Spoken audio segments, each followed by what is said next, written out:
విశ్వదర్పణంకి స్వాగతం. ఈ కథను మీకు అందిస్తున్నది వెంకట ఉత్తర.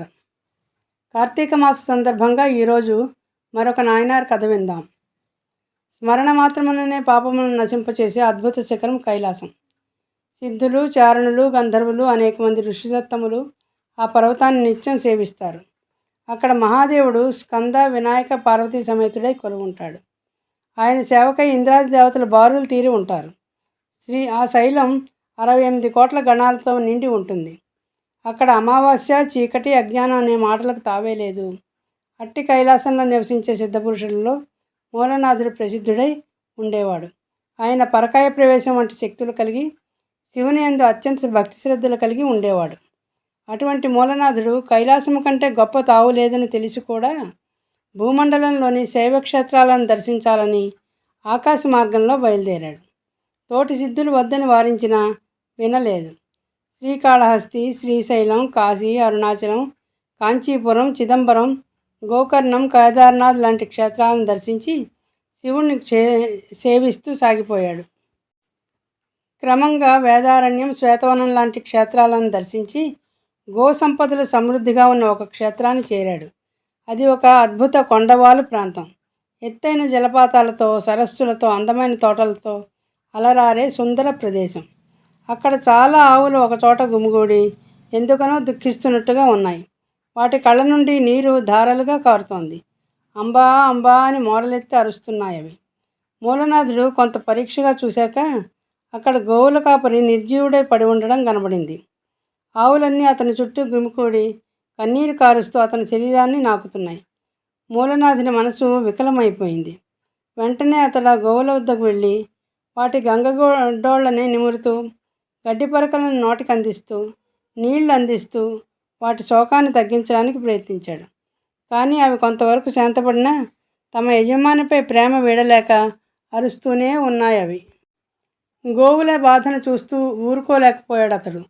బాగా ఆలోచించి ఒక నిర్ణయానికి వచ్చాడు. వాటి బాధ పోవాలంటే వాటి యజమాని తిరిగి బతకాలి. అందుకు తనకు తెలిసిన ఉపాయం పరకాయ ప్రవేశం. ఆ విద్య ద్వారా తనే ఆ గో సంరక్షకుని దేహంలో ప్రవేశించాలి. ఇలా నిర్ణయించుకొని తానొక పొదలో కూర్చుని శరీరం నుంచి బయటకు వచ్చి గోపాలకుని దేహంలో ప్రవేశించాడు. అతని శరీరం పొదలో ఎవరికీ కనపడని చోట ఉంది. గోపాలకుడు నిద్ర నుంచి మేల్కొన్న వాడిలాగా లేచి గోవులను సమీపించగా అవి ఆనందంతో గెంతులేశాయి. అతడి ఒంటిని ఎర్రబడేలాగా నాకేయి మోరలెత్తి అతని చేత తమ గంగడోళ్లను నిమిరించుకున్నాయి. మూలనాథుని ఆనందానికి మేరలేదు. ఇది మమకారమా, ప్రేమ, జ్ఞానమా, అజ్ఞానమా అని ఆలోచించే స్థితిలో లేడు. తమ అసలైన యజమాని అతను కాదని తెలుసుకునే శక్తి వాటికి లేదు. ఆ గోపాలకుడు సాక్షాత్ శ్రీకృష్ణుడిలా వాటికి ప్రేమను పంచి వాటి ఆత్మీయతను సంపాదించుకున్నాడు అని అనుకున్నాడు అతను. గోవుల నుండి లభించే ద్రవ్యాలు అన్నీ పూజనీయాలే. అందుకే ద్విజులు ప్రవర చెప్పుకునేటప్పుడు చతుస్సాగర పర్యంతం గోబ్రాహ్మణేభ్య శుభం భవతు అని చెప్పుకుంటూ ఉంటారు. గోముఖంలో శివుడు, తోకల్లో లక్ష్మి వసిస్తారు. గోదేహం అంతా దేవతలు ఆవహించి ఉంటారు. అతడు ఆలోచిస్తుండగానే సాయంకాలం అయింది. తమను ఇళ్లకు తోలుకుపోమని ఆవులన్నీ దరిచేరగా మూలనాథుడు ఒక్కసారిగా ఇహలోకంలోకి వచ్చాడు. అట్లే అతడు ఆ కొండవాళ్ళను ఉన్న పల్లెకు వాటిని చేర్చి వస్తుండగా గోపాలకుని భార్య అతన్ని ఇంటికి తీసుకుని పోయింది. ఆ రాత్రి భోజనానంతరం అతనికి క్షీరాన్నం తినిపించి శయన మందిరానికి తీసుకెళ్ళడానికి అతని చేయి పట్టుకుంది. మూలనాథుడు చటుక్కున చేయి విదిల్చి, నన్ను తాకవద్దు, దూరంగా ఉండు అన్నాడు. పరాచిగాలాడుతున్నాడు నా మగడు అనుకుని ఆమె మరింత ప్రేమతో కౌగిలించబోయింది. అతడు శివశివ అంటూ బయటకు వచ్చేశాడు. ఆమె హతాశురాలై కొండనక కోననక తిరుగుతాడు. ఏగాలో సోకలేదు కదా అనుకుని, పైగా శివ అంటాడేమిటి, ఎప్పుడూ హరిహరి అని విష్ణు భక్తుడు అని భయంతో శంకతో బంధువులను పిలిచింది. వారు అతన్ని ఎన్నో విధాలు ప్రశ్నించారు. నాకేం పిచ్చి పట్టలేదు, ఈ పిచ్చి ప్రపంచం మీద భ్రాంతి పోయింది అంతే అన్నాడు. వారంతా ఆమెను ఊరడించి, పిచ్చి తల్లి, ఎంత కష్టం వచ్చిందే నీకు, వాడిలో ఏ రోగం లేదు, ఇది దైవ నిర్ణయం, గుండె రాయి చేసుకో అని నచ్చజెప్పి వెళ్ళిపోయారు.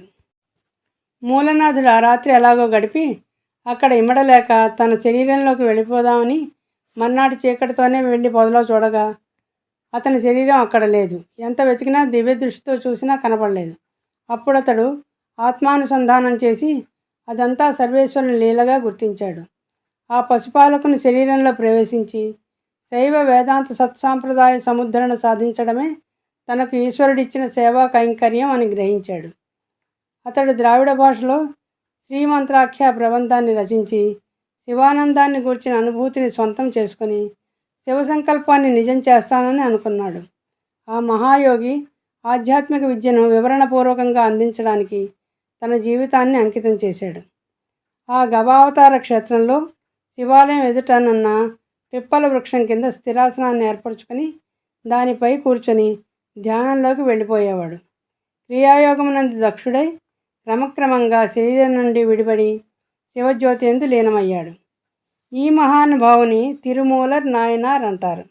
వీరి ఆరాధన ఆశ్వయుజ మాసంలో అశ్వని నక్షత్రం ఉన్న రోజున జరుగుతుంది. ఈ వీడియో మీకు నచ్చినట్లయితే లైక్ చేయండి, మీ బంధుమిత్రులకు షేర్ చేయండి. ఇప్పటి వరకు సబ్స్క్రైబ్ చేయకపోతే సబ్స్క్రైబ్ చేయండి. మరో మంచి వీడియోతో మిమ్మల్ని కలుస్తాను. Thank you.